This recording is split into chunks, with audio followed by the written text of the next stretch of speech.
চলে এসেছি বন্ধুরা প্রিয় বিরিয়ানি প্রেমীদের জন্য আমি যেভাবে বিরিয়ানি বানাই সেটা দেখাতে। কড়াইও করেছি, হান্ডিও করেছি, আবার প্রেসার কুকারে চটজলদি যদি সহজ উপায়ে করে নেওয়া যায় তাহলে মাঝে মাঝে বিরিয়ানি করতে আর অসুবিধা কী। চলুন, বিরিয়ানির সঙ্গে চিকেন কষা বানিয়ে নিয়েছি, একটু টক দই আর পেঁয়াজ কেটে নিয়েছি, কাঁচা লঙ্কা আর একটা যদি এরকম ইয়েলো কুসুমের ডিম হয় তাহলে আর কোনো কথাই নেই। আমি মাঝে মাঝেই বিরিয়ানি বানাই। বিরিয়ানির টেস্ট কেমন হয় সে আর কি বলবো বন্ধুরা। চলুন, প্রথমে যেভাবে সহজ উপায়ে বানাই, পেঁয়াজের বেরেস্তাটাই আগে বসিয়ে দিই। এটা আস্তে ধীরে একটু নাড়িয়ে চাড়িয়ে করে দিই। ব্যাস, বেরেস্তাটা আপনি করেও রেখে দিতে পারেন, তাহলে কিন্তু আর কোনো কথা হবে না। আস্তে মাঝে মাঝে নাড়ান আর করে তুলে নিন। এইভাবে লাল লাল বেরেস্তা হলে তো আর বিরিয়ানির অর্ধেক উপরে গার্নিশিংটা আপনার কমপ্লিট হয়ে যাবে।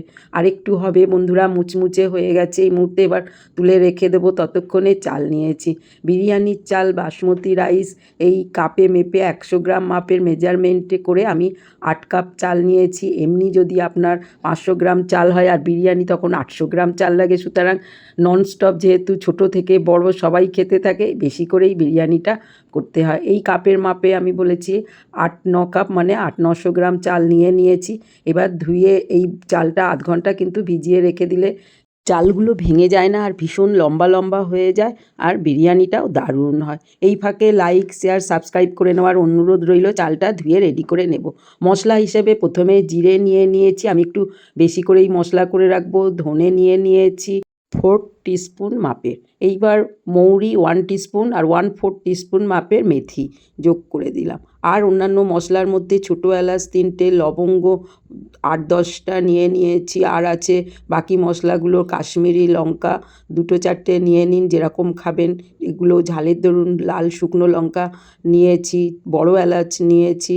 আরও মশলার মধ্যে আছে তেজপাতা, এছাড়াও জায়ফল জয়িত্রীগুলোও নিয়েছি বন্ধুরা। সেগুলো একদম গুঁড়ো করা আছে বলে আর দেখানো হয়নি।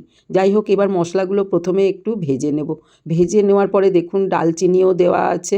আর সমস্ত মশলাগুলো ভাজা ভাজা হয়ে স্মেল বেরোতে আরম্ভ করলে মিক্সির বাটিতে দিয়ে গুঁড়োটা করে নিন বন্ধুরা।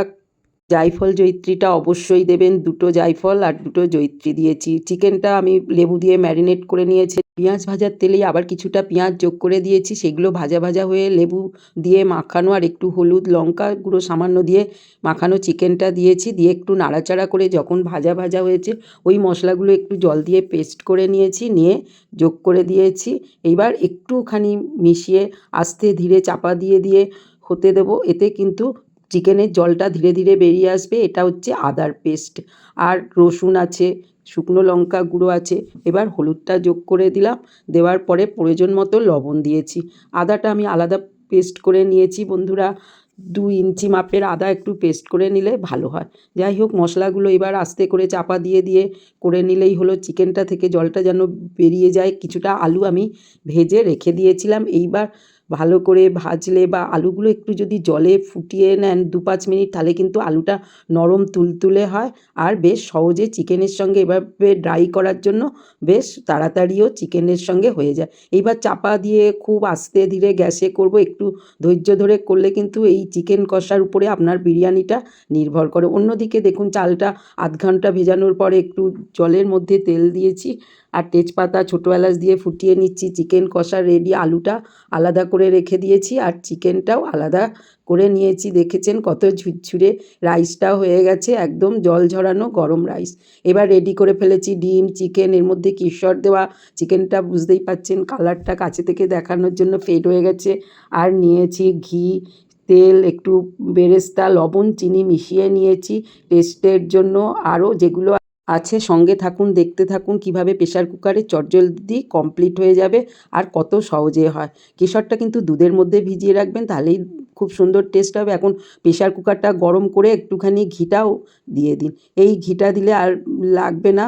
আর কতগুলো তেজপাতা বড় বড় দেখে নিন। এইভাবে তেজপাতাগুলো সাজিয়ে তলায় যে হিটটা পড়বে তার আগে দিয়ে দিন। তাহলে কিন্তু একদমই বিরিয়ানিটা ভুলবশত যদি ধরে যাওয়ার সম্ভাবনা থাকে, তা এই তেজপাতাটা ধরে রাখবে, এই সমস্যাটা হবে না। এবার রাইসটা বেশ খানিকটা দিয়ে দিয়েছি ঝুরঝুরে, উপর থেকে একটু লবণ চিনিটা ছড়িয়ে দিন বন্ধুরা। আর চিকেনটা এবার কষাটা দিয়ে দিন। দেখুন আমি এই লবণ চিনিটা এবার ছড়িয়ে দিচ্ছি। লবণের ভাগ সামান্য থাকবে, চিনিটা একটু বেশি থাকবে, কারণ আগে আমি চিনির ব্যবহারটা করে নিই দেখেছেন।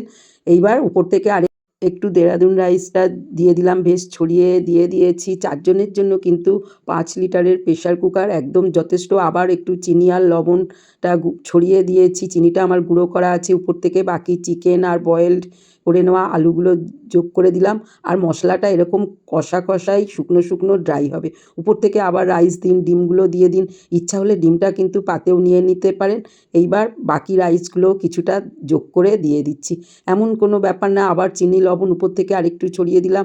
এইবার কেশরের জল আছে, এর মধ্যে একটুখানি দেখুন মিঠা আতর দিয়ে দিয়েছি, খুব সামান্য পরিমাণেই দেবেন। এবার কেওড়ার জল, রোজ ওয়াটার, যেগুলো দেওয়ার সেগুলো এক এক করে মিশিয়ে নিন।